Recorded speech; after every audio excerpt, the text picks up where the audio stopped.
Salut, c'est très à la mode de consommer des sauces piquantes à l'heure actuelle, c'est un effet de mode. C'est pour ça qu'aujourd'hui je vais vous en parler. Bienvenue sur la chaîne Jean-Michel Cohen, la chaîne où on ne parle que de nutrition et où on ne vous raconte jamais de salade. Masterclass, menu personnalisé, suivi diététique individualisé. Rendez-vous sur le site docteur.jeanmichelcohen.fr. C'est quelque chose qui est arrivé progressivement dans nos pays, contrairement à l'Asie ou à l'Afrique, où on consomme très régulièrement du piment ou des choses pimentées ou des choses piquantes. Alors il y avait une explication à la base, c'est que le piment particulièrement est un antiseptique. Ça veut dire qu'on s'en servait beaucoup à des périodes où l'eau n'était pas forcément de bonne qualité. Et donc l'effet antiseptique du piment, ça pouvait peut-être permettre d'éviter certaines maladies. Je voudrais vous dire aussi que la force et le piquant d'un produit, et notamment pour les produits dits piquants, en fait, il s'évalue selon une échelle qui a été inventée par un gars en 1912, qui était un pharmacien, je crois qu'il s'appelle Scoville. Et là, à ce moment-là, il avait regardé le niveau de piquant, il avait dosé le niveau de piquant des produits, et il leur donnait une échelle. Vous voyez, par exemple, le piment d'Espelette. Il est adoré par les cuisiniers qui trouvent que le piment d'Espelette, il a un goût. En fait, en réalité, en termes de piquant, il se rapproche essentiellement du poivre. Par contre, comme c'est un produit qui est un peu plus original, d'ailleurs, il n'y a que du piment d'Espelette en poudre issu de l'agriculture biologique, comme il a un goût un peu particulier, un fumé un peu particulier, les cuisiniers l'adorent pour mettre un peu de piquant dans leur sauce. Il est classé 4 sur l'échelle des piquants, ce qui n'est pas très fort, ce qui le rapproche de celui du poivre, donc on peut l'utiliser facilement en cuisine. La moutarde, c'est plus original. Pourquoi? Parce que les gens ne savent pas qu'en réalité, la moutarde pique, elle est piquante ou non piquante, en fonction simplement du nombre de graines de moutarde qu'on a mis à l'intérieur.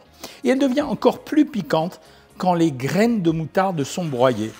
Pourquoi? Parce que 2 molécules sont à l'intérieur de la graine de moutarde et les 2 molécules, alors ça porte un nom assez compliqué, réussissent à fabriquer un produit qui s'appelle l'isothiocyanate d'allyle qui va apparaître au broyage par la combinaison de ces 2 substances chimiques et qui vont donner du piquant à ce produit. Donc quand vous avez une moutarde qui est une moutarde forte, c'est parce qu'elle a plus de moutarde à l'intérieur, qu'elle a été broyée et qu'elle n'a pas été par exemple adoucie comme les moutardes au miel ou etc. avec un ajout de sucre à l'intérieur. Est-ce que ça change quelque chose? Ça n'a rien à voir avec le piquant du piment, mais par contre, ça peut donner du relief à un plat. Et comme la plupart du temps, dans ces moutardes, on ajoute autre chose, vous voyez ici, graines de moutarde, un peu de sirop d'alcool, du sel, un antioxydant. Et donc, ça marche bien, ça peut donner du goût, ça peut faire des sauces, mais en tout cas, aucune version antiseptique, contrairement au piment. J'ai gardé pour la bonne sauce à la fin, probablement les 2 sauces les plus piquantes qui sont en priorité, la harissa et le tabasco. Je parle des sauces courantes. Hein. Vous avez toujours la possibilité de trouver des piquants spéciaux quand vous prenez des piments séchés ou des piments qui sont mis dans l'huile ou des tout petits piments particulièrement excitants qu'on peut trouver à droite à gauche. Il n'y a pas nanani, vas-y, viens, on mange le bail, wesh. Vas-y. T'as mangé? Bah ouais. Ah, t'es chaud. À l'intérieur du piment, on trouve une substance qu'on appelle la capsaïcine.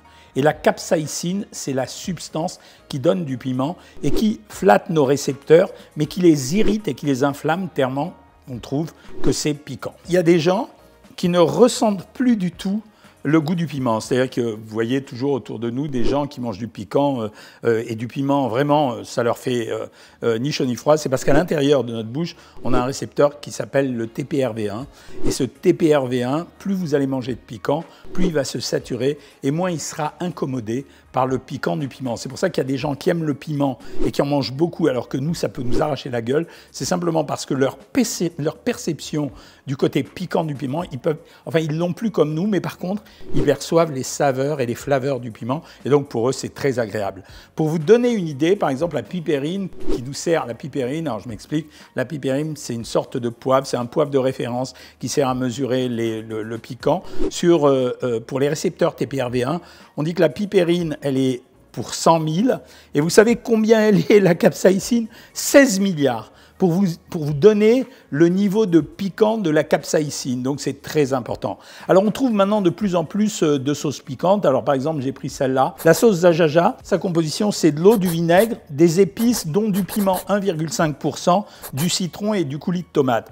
C'est un dilué de sauce piquante, donc elle est moins piquante que les autres. Je l'ai goûté tout à l'heure. Elle m'a piqué un petit peu. J'ai encore un petit peu le goût du piquant, mais elle ne m'a pas arraché la gueule. Simplement pourquoi? Parce qu'il y avait 1,5% de piment au titre des épices, donc c'était pas si fort que ça. Et ce qui me piquait, c'était un peu le vinaigre. Elle est costaud, de chez costaud. Et on s'arrête 2 secondes là.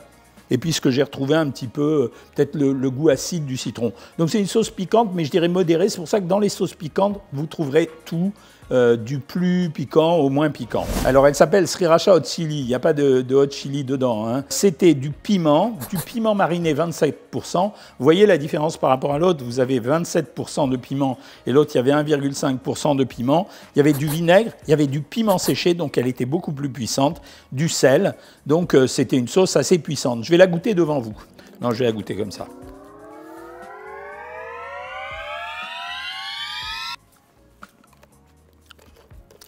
Ah, c'est chaud patate, il faut que je finisse la vidéo rapidement. Bah, elle est costaud. Ouais, elle est vachement costaud. Alors, ouais, elle est costaud. Hein. Elle est costaud, de chez costaud. Bon, je me suis remis de mes émotions, j'arrête de goûter, hein, je vous le dis. J'ai adoré le titre, c'est le phare du Cap Bon, harissa de la Tunisie. Bon, elle est de plus en plus à la mode, on en met partout. Elle est violente hein, quand même. Alors pourquoi? Parce que piment rouge, 87%, c'est chaud, ail, coriandre et sel.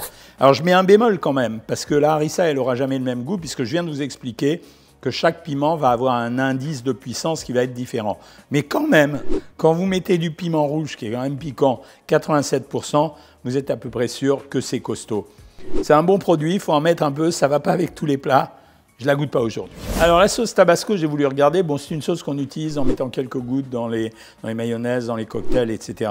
Bon, j'ai regardé la composition. Condiment au piment rouge, 19%.